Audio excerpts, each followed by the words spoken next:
আমার ছেলের জন্য এই দিনটা ছিল খুব বিশেষ একটা দিন। সে অধীর আগ্রহ নিয়ে রেডি হয়ে তাড়াতাড়ি সকালবেলা বের হয়ে গেল এবং আমার জন্য অপেক্ষা করছে।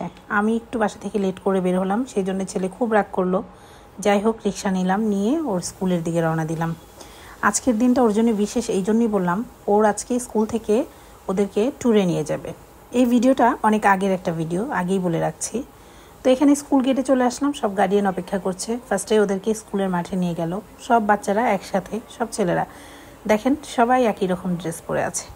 তো যাই হোক, ওকে রেখে আমি স্কুল থেকে আর বাসায় ফিরতে পারছিলাম না। কেমন যেন একটা আতঙ্ক, ভয় কাজ করছিল মনের ভিতরে। বুকটা ধড়ফড় করছিল যে ছেলেকে রেখে যাব, ও আমাকে ছাড়া এত দূরে যাবে, ওদেরকে ট্যুরে নিয়ে যাবে, সেই নরসিংদীর দিকে কোথাও একটা রিসোর্টে নিয়ে গেছে। তো ছেলে এই যে বিআরটিসি বাসে বসে আছে।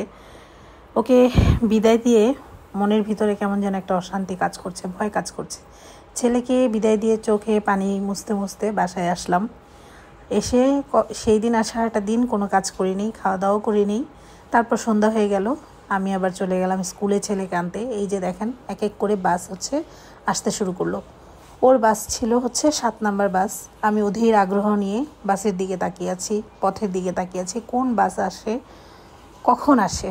আমার মতো এরকম অসংখ্য গার্ডিয়ান সেখানে দাঁড়িয়েছিল, অপেক্ষা করছিল যার যার বাচ্চার জন্যে। এই প্রথম আমি অনুরাগকে কখনো আমার থেকে একটু দূরে সরালাম, কোথাও পাঠালাম। এর আগে কখনো কোনো দিন আমি ওকে পাঠাইনি। ভীষণ আগ্রহ নিয়ে আমি বাসের দিকে তাকিয়েছিলাম যে কখন কোন বাসে অনুরাগ আসে। তো এই দিক দিয়ে সব বাচ্চা একই রকম ড্রেস, তো আমি আর খুঁজে বের করতে পারছিলাম। হঠাৎ দেখি আমার ছেলে আমাকে ডেকে বসছে, মা। তখন ওকে আমি জড়িয়ে ধরলাম এবং বললাম যে বাবা, আমি তোমাকে সারা দিন দেখিনি। তো যাই হোক, ছেলেকে নিয়ে বাসায় আসলাম। আসার পরে ছেলে আর ফ্রেশও হলো না, সাথে সাথেই একটা বক্স খুলতে শুরু করলো। আমি জিজ্ঞেস করলাম কি আছে বক্সে, তো বললো সারপ্রাইজ আছে, দেখো। ছেলে আমার পিকনিকে থাকা অবস্থায় আমাকে ফোন দিয়েছিল যে মা, আমি একটা লটারিতে একটা ফার্স্ট প্রাইজ জিতেছি। তো আসলে এত চিল্লাচিল্লি ছিল, এত ক্লাউড ছিল, আমি শুনতেই পাইনি। এখন বাসায় আসার পরে দেখছি যে দুই ভাই মিলে আনবক্সিং করছে, দেখেন।